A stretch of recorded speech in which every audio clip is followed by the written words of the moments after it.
Hey, what's that?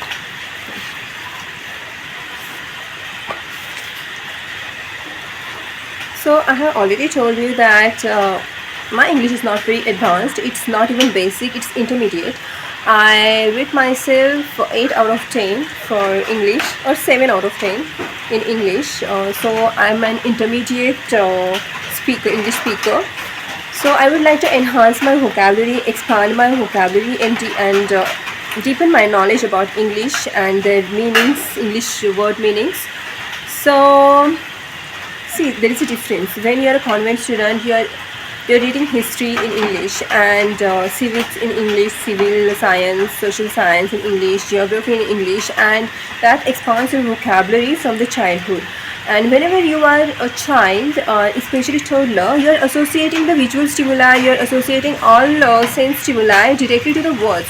And when you grow up, then already you have learned one language, and when you see certain things, first whatever you have learned in your previous language, the basic language, that word comes to your mind, and then when you are learning a new language, it has to process through that word. So it takes time. Means you are translating in your own language. You see a thing, then your native language comes in between, and then whatever you are learning, that falls behind that process. So it's the entire process, and that's why we take a lot of time when we are adults to learn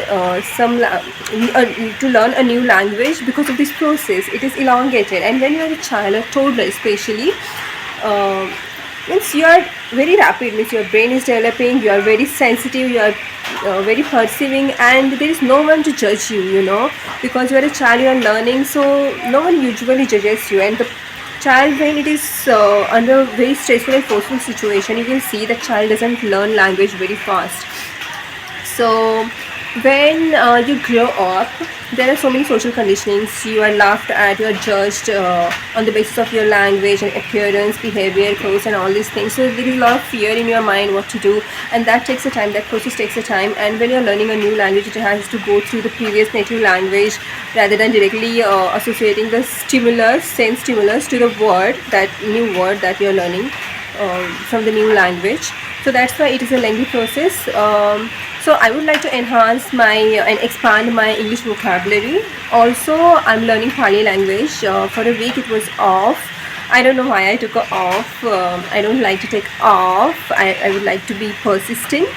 So I have decided to be persistent in learning Pali language and also English language. I'm very persistent in meditation. I'm very persistent in exercise. And when I join an institute or when I work, I'm very persistent in that. I don't like to, take days off until and unless it's required. I like for like 6 to 8 hours of work, then 1-2 hours of physical exercise and dancing, then half an hour to 1 hour music, and 1-2 hours a day meditation. Yeah, and cooking also I like, but not more than 1 hour. So the 24 hours are not enough actually for me, the kind of person I am, because I'm interested in so many things. So let's start with the new things or new words I have learned today. See, deliverance. This is not a new word for me, but I wanted to know the exact meaning of the word deliverance. So deliverance means delivery or rescue or saving someone from danger or imprisonment.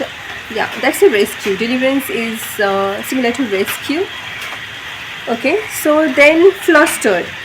Flustered means confused state or being upset or confused, that is flustered. Then third is hemmed in. Hemmed in the situation. Hemming means what? Hemming means, when you are stitching something, the bottom part or the end parts, you fold them. You fold those parts and you stitch them. That is hemming in. Folding and then stitching, that is hemming. So hemmed in means hem in. That situation got hemmed me in, or trapped in, or stuck in. In Marathi it's like gundamne or adkamne. So that is the meaning of hemmed in. So it hemmed me in. So it hemmed me in. That marriage hemmed me in. The sansara or something like that. You can just make your own sentences. Solemn. Fourth word is solemn. I knew that. Solemn is gambhir in Marathi, serious. I just wanted to confirm.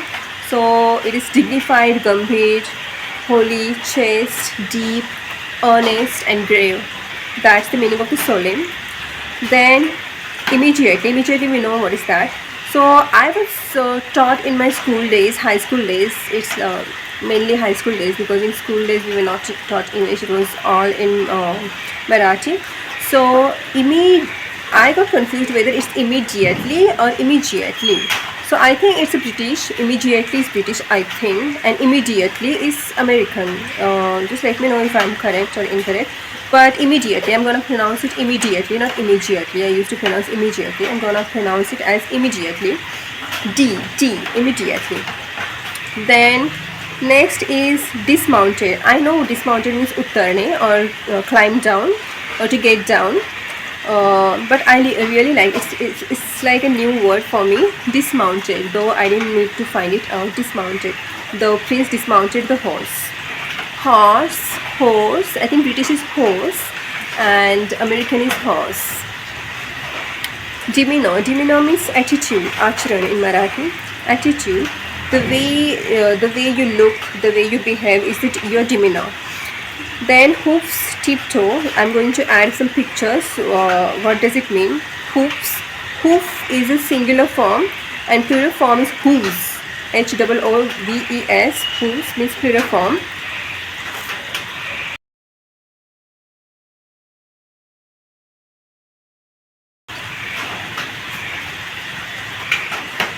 So hoofs means tipper toes of ungulate mammals.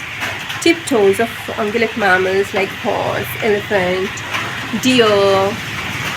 So I'm gonna add these pictures at the end of this video. You can come to know what the hoof means. Hoof means singular, hooves means plural. So rear means back, behind.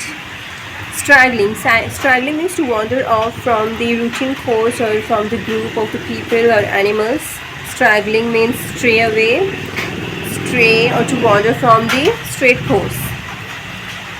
Then 11th word is inconceivably. Inconceivably means akalpaniya, means beyond your imagination, that much brutal, that much bad.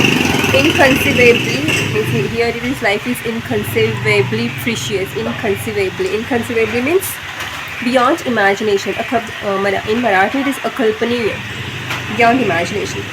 Diligently I knew that it is persistently, patiently, like persistent efforts, with awareness, with lots of care. That is diligently.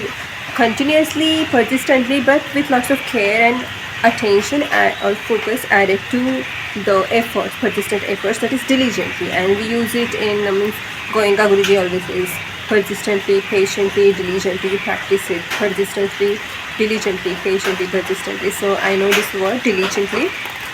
So that was the 12th word. Now 13th word is disciple. I know that disciple means anuyayi shishya in Marathi, that is follower, but I wanted to know the difference between disciple, student, pupil and follower. So I got to know on internet only. I don't have the standard I have to find out the dictionary, but in dictionary also we won't get the normal thing. So on internet I found the difference between disciple and the student. Disciple and the teacher student, guru student. Disciple means related to the philosophy or religion. It is a deeper relationship between the pure, deeper and respectable relationship between the teacher and the student. That is the disciple. It's like deeper relation. It's the relationship of the heart and wisdom or insight.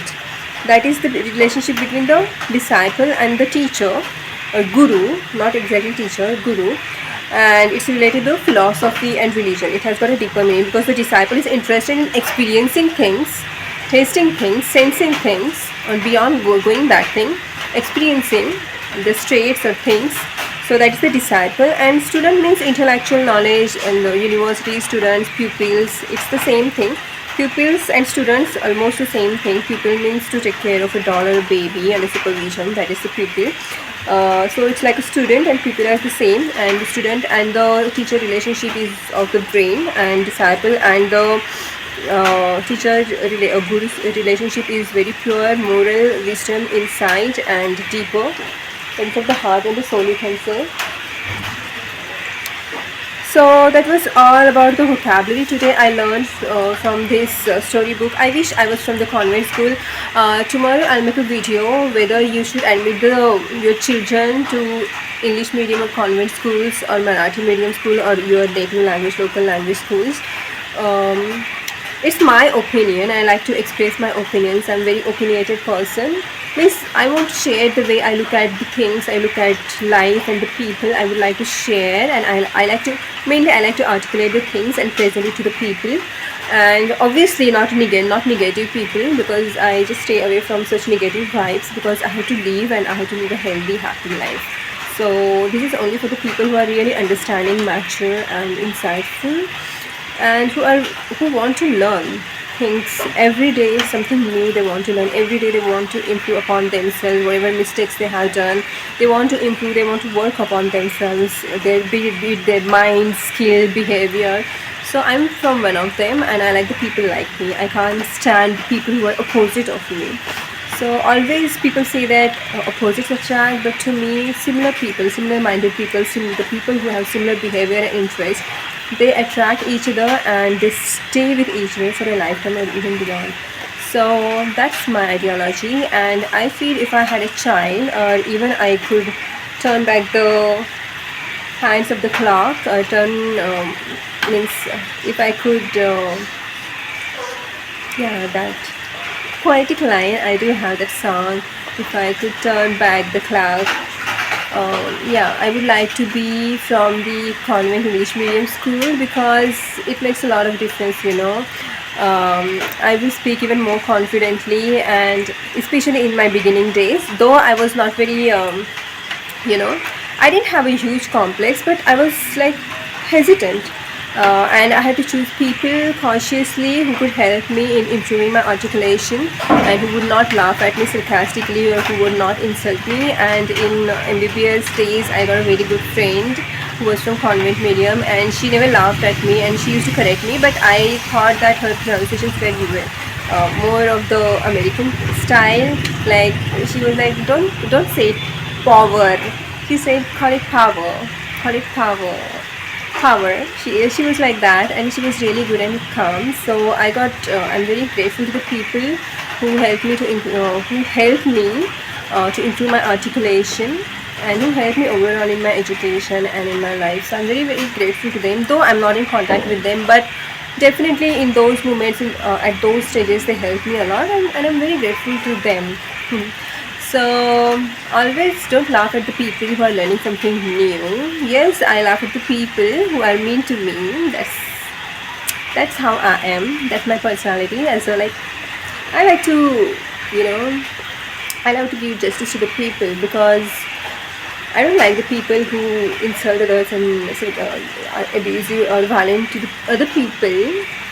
Like, primarily, I always do these things secondarily. Okay, fine. So tomorrow I'll make a video about the English medium versus Marathi medium, or your local language medium schools, and why I feel that you should admit your children to convent schools, and why I feel like it should be the international language, because there should be some international language, and there should be some national language and local language, state language. At least you should learn 3 to 4 languages. You should know 3 to 4 languages. One is native language, local language that you speak, then the national language, country language, and the international language. And I feel that the school should be in international language, so we can just expand ourselves. We can communicate with lots of people worldwide, and we can come together, communicate with each other nicely. So you can't force just because you are from that state. You can't force that language to the other people.